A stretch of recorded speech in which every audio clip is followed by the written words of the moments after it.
Sunday again, so get ready with me. So today, the combination of my outfit is color blue, white, and of course for my footwear, I will be using this one.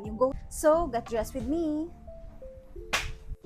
This one, yung aking magiging dress, ito pala ay hindi siya dress, ito ay skirt, pero today gagamitin ko siyang dress kasi napagtanto ko na mas bagay ko pala siyang gawing dress kesa gawing skirt.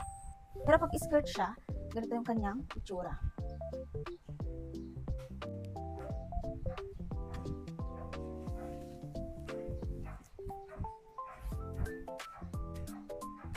Ganyan yung kanyang magiging itsura. Ganyan ba siya?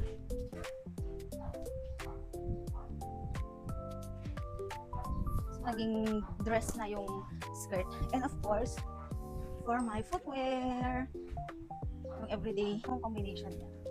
So, yan. And of course, for my bag, ito na lang siya. From Mumu Select ito. Sling bag siya, pero pwede siyang gawing kili-kili bag or sa dito. Ayun. So, okay na to. Itong black na to. So, this is my outfit for today. So, yan. Happy Sunday, everyone!